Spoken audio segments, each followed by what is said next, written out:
जय करौली सरकार। हम कहाँ से हैं और क्या नाम है? मेरा नाम सुरेंद्र नाथ ओझा है।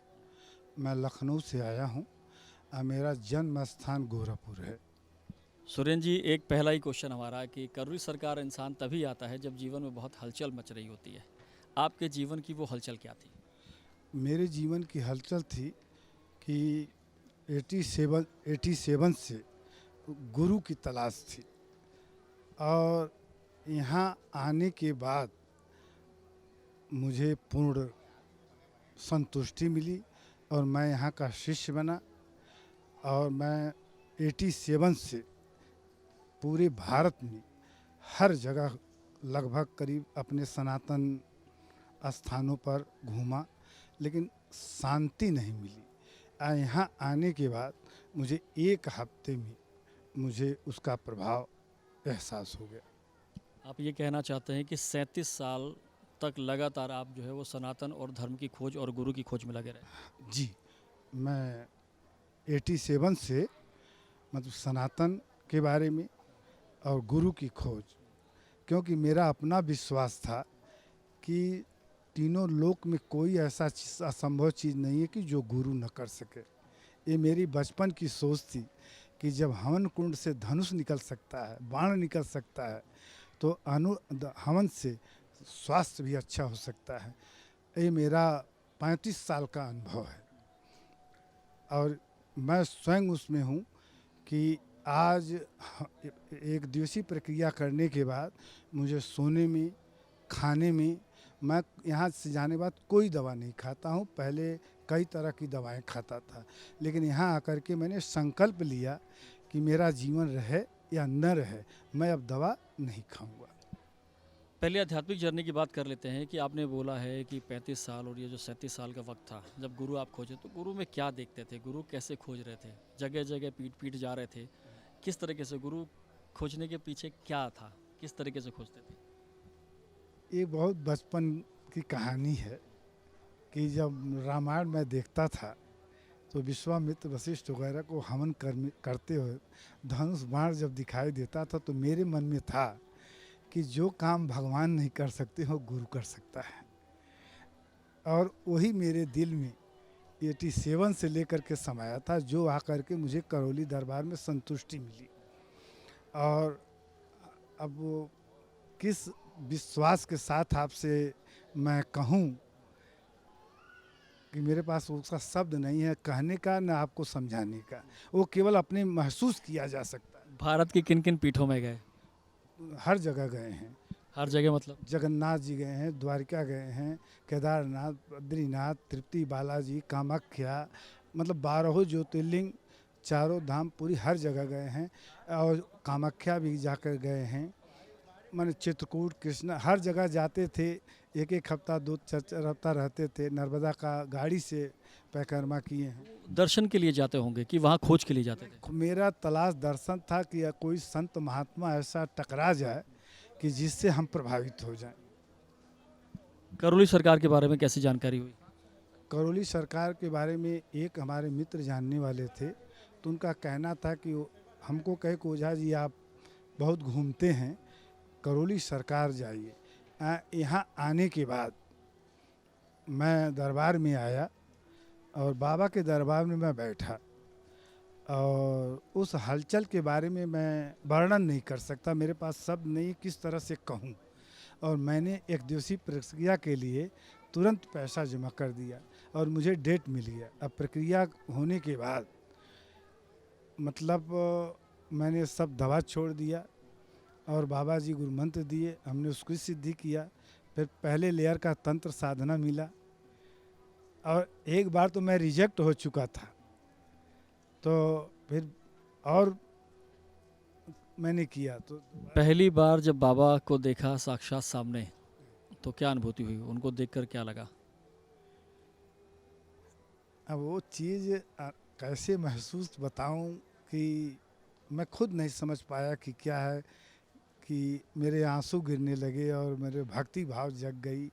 और ये मतलब जो अनुभव लगा कि यहाँ कोई बहुत बड़ी शक्ति है कि जो ऊर्जा के रूप में काम कर रही है, हमने जो महसूस किया। और वो सटीक आज जो मेरा सोच था वो सही है। मतलब वो जो आध्यात्मिक जर्नी थी आपकी वो पूरी हुई कि नहीं हुई? मेरे अब इस स्थान यही यही मेरा जीवन, यही जीवन है और यही मृत्यु है। अब इसके आगे मेरा कोई सोच नहीं है। अच्छा, जब करौली सरकारी चीज़ देखते हैं और लोग देखते हैं आपकी यहाँ पर आते हैं, बड़े से बड़े असाध्य रोग जो हैं ठीक हो जाते हैं, उसके पीछे की कौन सी साइंस है जो आपको नज़र आती है? नहीं, ये साइंस में सनातन में ऐसी ताकत है कि कुछ भी हो सकता है। इतना तो मैं पहले भी जानता था और आज भी जानता हूँ। सनातन में वह ताकत है कि कुछ भी संभव नहीं है। और सनातन में पानी में रहना, उड़ना, किसी बीमारी को ठीक कर देना, मैं इस दावे से कह सकता हूँ कि सनातन में कोई ऐसी चीज़ नहीं कि जो असंभव हो। यह मेरा पूर्ण विश्वास है। ये सुना था आपने सुना या ये देखा था? सुना भी था और आगे कहने में थोड़ा मुझे कुछ चीज़ें मैं देखा भी और अनुभव किया। अच्छा, अब जब यहाँ पर ये सब चीज़ें देखते हैं तो क्या लगता है, इस कलयुग में सतयुग का आभास लगता है क्या? हाँ जी। अब आज यहाँ करौली सरकार में है कि जैसे मैं भी ऐसा व्यक्ति कि भोजन नींद, खाने में, सोने में और जो पूजा करता हूँ तो मुझे ज्ञान नहीं होता है कि मैं क्या घंटा से पूजा करने बाबा का बैठा हूँ। और राधा रमण बाबा का गुरु है ही हैं, उनकी पूजा करता हूँ तो मुझे समय का आभास नहीं होता है। मैं कभी कभी 5 बजे बैठता हूँ, 10-10 बजे तक बैठ करके उन्हीं में बैठे रहता हूँ पूजा स्थान पर और उनका माला पूजा पाठ करते रहता हूँ। और सुबह 5 घंटा सुबह, 5 घंटा शाम। करौली सरकार में जुड़ने से पहले की अनुभूति और करौली सरकार में जुड़ने के बाद की अनुभूतियाँ क्या हैं? पहले हमको शांति नहीं थी, आज मैं इतना शांति है कि मुझे यह विश्वास है कि मेरा मोक्ष होना निश्चित है। यह 100% मैं कह सकता हूँ कि मेरा मोक्ष होना निश्चित है। यह हमारा विश्वास है, जो कुछ मेरा अनुभव है। और जब तक इस धरती पर रहूँगा तब तक मेरे शरीर में कुछ हो नहीं सकता है, करौली सरकार की कृपा से। अब मैं आज 65 साल मेरी उम्र है, किसी 25 साल के साथ लड़के साथ दौड़ा सकते हैं, किसी के साथ कुछ भी करा सकते, कहीं कूद सकता हूँ, कहीं कुछ कर सकता हूँ। और मुझे आज न मृत्यु का भय है, बस अफसोस यही है कि यहाँ मैं लेट आया। कोई ऐसी बात जो अभी तक इतने बार गुरुजी से मिलना हुआ, कभी नहीं हुआ? गुरु जी के सामने जैसे सब लोग जाते हैं उसी तरह से हम भी 2 बार गए हैं। एक बार भाग्यवश लखनऊ जा रहे थे तो मेरे विद्यालय पर उनका चरण पड़ा और वह खुशी का दौर। ऐसी कोई मन की बात जो आज तक अभी गुरुजी से आप नहीं बोल पाए और अब बोलना चाहते हैं? हाँ, गुरु जी से ये चाहता हूँ कि मेरे जन्म स्थान पर, मेरा एक इंटर कॉलेज है, उस स्थान पर गुरु जी को चाहता हूँ कि हमारे जन्म स्थान के लोगों के लिए गुरु जी वहाँ एक बार पधारें और वहाँ व्यवस्थित एक कार्यक्रम हो। तो मेरा इसमें एक अपना निजी स्वार्थ ये है कि लोगों का भला होगा तो हमें पुण्य मिलेगा और उस पुण्य के हम भागी बनेंगे। जो लोग देख रहे हैं आपको और जो लोग सुन रहे हैं उनके लिए कोई मैसेज जो देना चाहते हैं आप? अगर परिचय तो मैं अपना दे दिया हूँ, अगर मेरे बातों पर लोग विश्वास करें तो मैं कह कम रहा हूँ, मैं बहुत अध्ययन किया हूँ, बहुत तपस्या किया हूँ, बहुत पूजा किया हूँ, 6-6 महीना भोजन नहीं किया हूँ। और वो लोग करौली सरकार से जुड़े, मैं मतलब 100% कह रहा हूँ, लेकिन विश्वास होना चाहिए। मतलब जो भी आए वो विश्वास लेकर, और जो आए वो विश्वास लेकर आए। आप कहाँ से और क्या नाम है? ये हमारे बेटे हैं, ये हमारे बेटे हैं और ये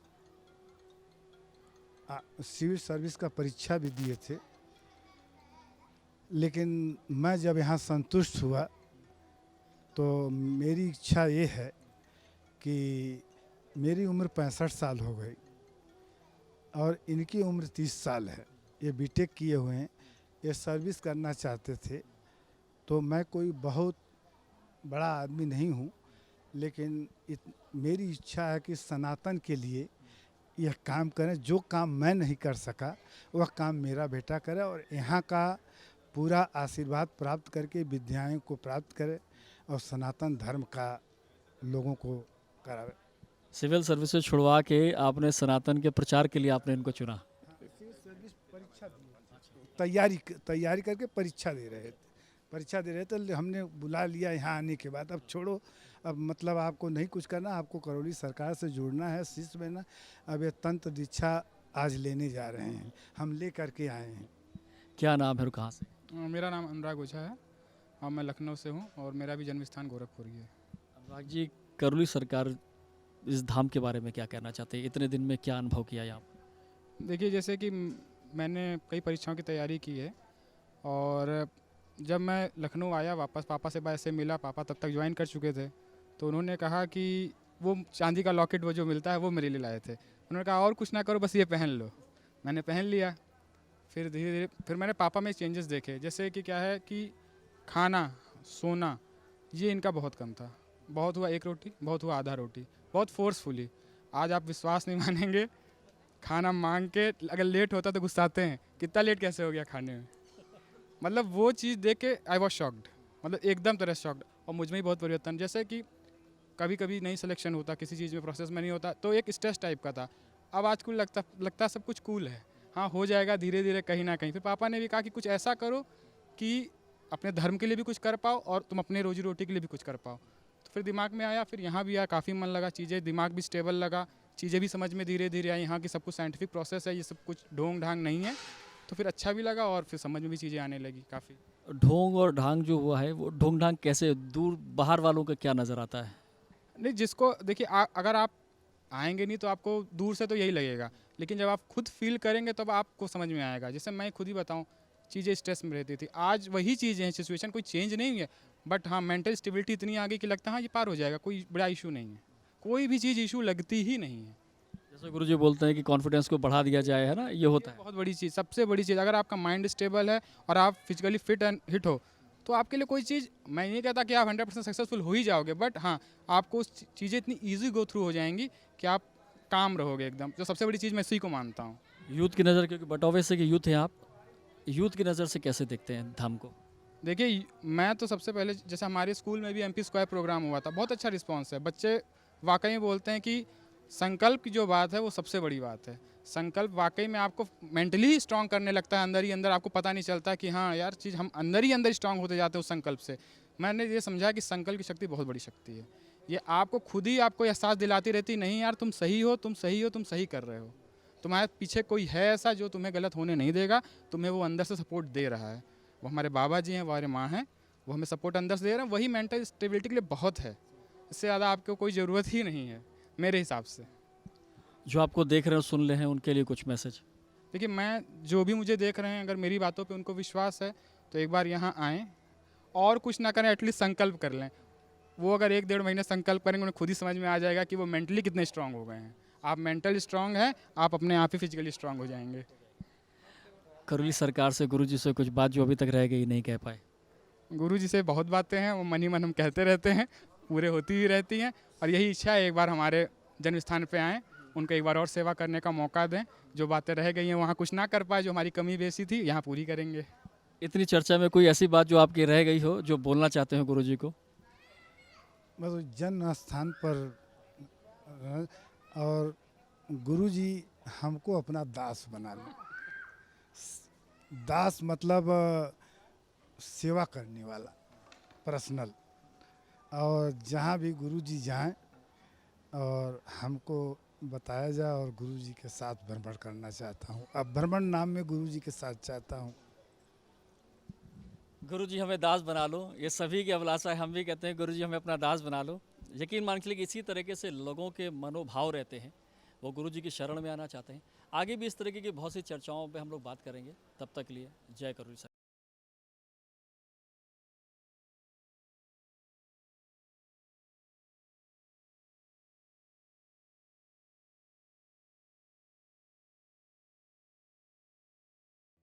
ये धन्यवाद जरूर करेंगे गुरुदेव।